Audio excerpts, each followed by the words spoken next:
नई Delhi railway station पर हुए हादसे में कम से कम 18 लोगों की जान चली गई और इस बीच जीतन राम मांझी ने अश्वनी वैष्णव के सपोर्ट में एक पोस्ट किया।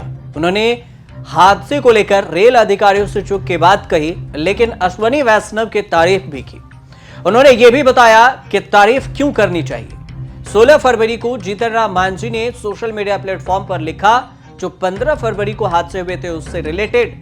उन्होंने लिखा कि हमने माना कि रेलवे के अधिकारियों से चूक हुई और इसका मतलब ये नहीं है कि सीधे तौर पर रेल मंत्री का इस्तीफा मांग लिया जाए। घटना निस्संदेह आकस्मिक है, पर यह भी तो देखिए कि कई करोड़ों को एक साथ कितनी मुश्किल से रेल मंत्रालय कुंभ स्नान करवा रहा है। अश्वनी वैष्णव के काम की तारीफ तो होनी ही चाहिए। अश्वनी वैष्णव के साथ हम हैं। इस पोस्ट में जीतन राम मांझी ने नरेंद्र मोदी और अमित शाह को भी टैग किया। अब सवाल उठा कि अश्वनी वैष्णव आखिर हैं कौन, जिनके समर्थन में जीतन राम मांझी भी सपोर्ट में खड़े हैं, और क्या है नवीन पटनायक से इनका कनेक्शन। 15 फरवरी के रात को नई दिल्ली रेलवे स्टेशन पर भगदड़ मच गई थी और प्रयागराज में लगे महाकुंभ मेले में जाने के लिए लोगों की भारी भीड़ जमा हो गई थी। भगदड़ में कम से कम 18 लोगों की मौत हो गई और वहीं कई लोग इसमें घायल भी हुए।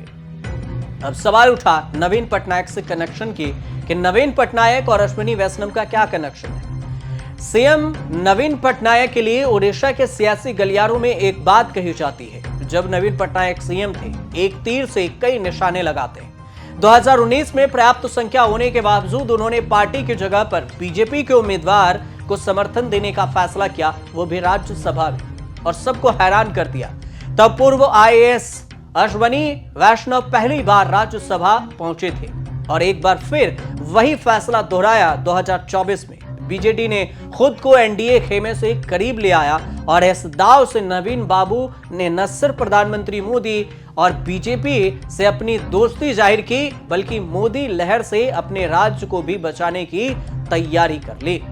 लेकिन ये बात 2019 की है। कैसे बढ़ी नजदीकियां, ये आप एक एक कर समझिए। बीजेपी की राष्ट्रीय राजनीति में हावी रहती है और विपक्ष शासित सरकारों पर लगातार हमले करती रहती है, लेकिन इस तटीय राज्य में आक्रामक रवैया भी होता है। पटनायक और मोदी भी एक दूसरे के मित्र बताते हुए भी कभी एक दूसरे पर आभार रहे। नवीन बाबू का अंदाज दिखता है कि वह मोदी सरकार से संबंध बनाकर चलना चाहते हैं, और यही वजह है कि कांग्रेस नेता राहुल गांधी और मल्लिकार्जुन खड़गे आरोप लगाते रहे कि बीजेपी और बीजेडी दोनों मिलकर ओडिशा में सरकार चला रही है। ये 2019 की बात हो रही है और 24 तक चली। मीडिया रिपोर्ट्स की माने तो जून 2024 में प्रधानमंत्री मोदी ने ओडिशा के सीएम तत्कालीन सीएम नवीन पटनायक को फोन किया था, और इसके बाद बीजेडी ने मूल रूप से जोधपुर के रहने वाले वैष्णव को समर्थन देने की घोषणा की थी। तब बीजेपी के पास ओडिशा असेंबली में पर्याप्त नंबर नहीं था, लेकिन वैष्णव निर्विरोध चुन लिए गए थे राज्यसभा से। केंद्रीय मंत्री अश्वनी वैष्णव की उम्मीदवारी की घोषणा भी बीजेडी ने की और इसके फौरन बाद मुख्यमंत्री नवीन पटनायक ने एक बयान जारी किया। बीजू जनता दल बीजेडी आगामी राज्यसभा चुनाव में राज्य के रेलवे और दूरसंचार विकास के व्यापक हित के लिए केंद्रीय रेल संचार और सूचना और प्रौद्योगिकी मंत्री अश्वनी वैष्णव की उम्मीदवारी का समर्थन करती है। नवीन बाबू ने घोषणा कर दी, समर्थन भी किया, और उनके समर्थन से अश्वनी वैष्णव जीते भी और राज्यसभा पहुंचे भी। लेकिन अब सवाल यह उठा कि अश्वनी वैष्णव का ओडिशा से क्या कुछ कनेक्शन है। मोदी और नवीन बाबू के मित्रता से पहले अश्वनी वैष्णव का ओडिशा कनेक्शन भी जानना जरूरी है। बात 1999 की है, जब विनाशकारी चक्रवाती तूफान आया था, और तब अश्वनी बालासोर में कलेक्टर हुआ करते थे, और तब उनका सेवा और समर्पण भाव राज्य के लोगों ने खूब देखा। उन्होंने तकनीक के इस्तेमाल से लोगों की जान बचाने में भी पूरी ताकत झोंक दी थी।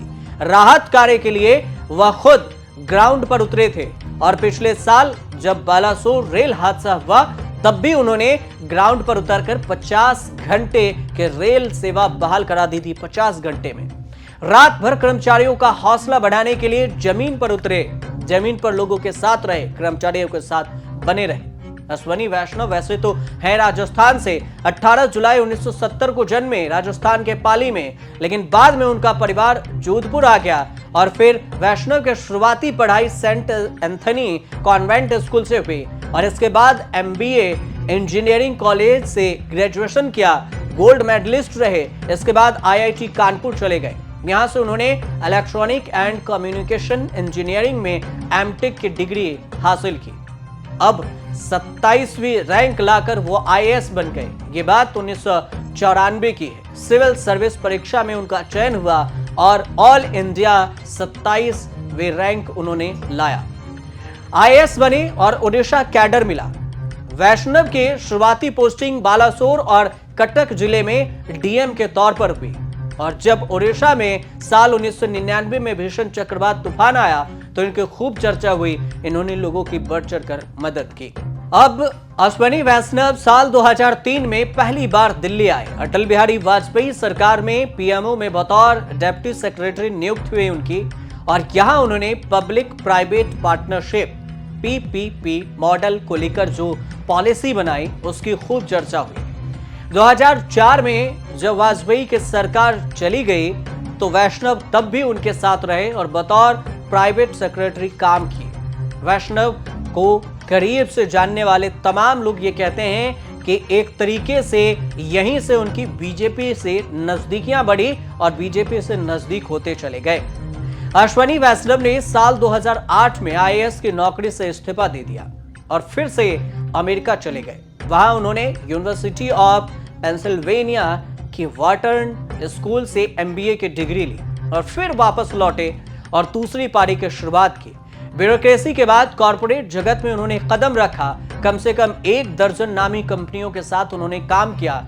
ज्यादातर में सीनियर मैनेजमेंट ही रहे। डायरेक्टर का पद भी उन्होंने संभाला। साल 2012 में उन्होंने मारुति और उसके बाद होंडा जैसी कंपनियों की मैन्युफैक्चरिंग यूनिट स्थापित की और इसमें मदद भी उन्होंने की। इस साल उन्होंने अपने खुद की एक कंपनी भी बनाई। इंडियन एक्सप्रेस की रिपोर्ट कहती है जो उन्होंने अपनी कंपनी बनाई उसका नाम 3T ऑटो लॉजिस्टिक रखा। 3T ऑटो लॉजिस्टिक जो देश भर में वेयर हाउसिंग और लॉजिस्टिक सर्विस उपलब्ध कराती थी और उस कंपनी में दिनेश कुमार मित्तल उनके पार्टनर हुआ करते थे। अश्वनी वैष्णव साल 2017 तक कंपनी के डायरेक्टर रहे। उसके बाद उन्होंने डायरेक्टर पद से भी इस्तीफा दे दिया और गुजरात में कामकाज के दौरान ही उनकी मुलाकात नरेंद्र मोदी से हुई और नरेंद्र मोदी से अश्वनी वैष्णव की नजदीकियां बढ़ने लगी। मोदी उनके काम से प्रभावित हुए और टेक्नोलॉजी से जुड़े तमाम मसलों पर उनसे सलाह मशविरा लेने लगे। जानकार बताते हैं कि नरेंद्र मोदी की वैष्णवी को काम करने का तरीका इतना पसंद आया कि वह धड़ल्ले से गुजराती लिख पढ़ और बोल लेते थे और इसी वजह से वैष्णव के जो वंशज थे वो उनका कनेक्शन भी गुजरात के भावनगर से ही निकला, जो बाद में राजस्थान चले गए थे, नरेंद्र मोदी के करीब भी आ गए। और अश्वनी वैष्णव के साथ काम कर चुके ओडिशा के पूर्व चीफ सेक्रेटरी सहदेव साहू कहते हैं कि वैष्णव तब एक बार जो भी ठान लेते थे जो चीज को करना वो पूरा करके ही रहते थे। 2014 में जब नरेंद्र मोदी पहली बार प्रधानमंत्री बने तो वैष्णव भी उनके संपर्क में रहे। मोदी के चलते ही वह नेशनल पॉलिटिक्स में सक्रिय हुए। मोदी सरकार के तीसरे कार्यकाल में दूसरी बार रेल मंत्री बनने के बाद वैष्णव 11 जून को सुबह 8 बजे ये कार्यभार उन्होंने संभाला और रेल मंत्री बन गए। कुल मिलाकर देखा जाए तो नवीन पटनायक से उनकी नजदीकियां DM के तौर पर और उनके कामकाज से नजदीकियां नरेंद्र मोदी से बढ़ती गई और फिर रेल मंत्री तक का सफर उन्होंने तय किया और अब रेल मंत्री पर पद से मौजूद हैं। लेकिन जो रेल हादसे हो रहे हैं इन दिनों, उसको लेकर अश्वनी वैष्णव पर सवाल उठ रहे हैं कि आखिर इन्हें इस्तीफा दे देने चाहिए और ये क्यों नहीं देते।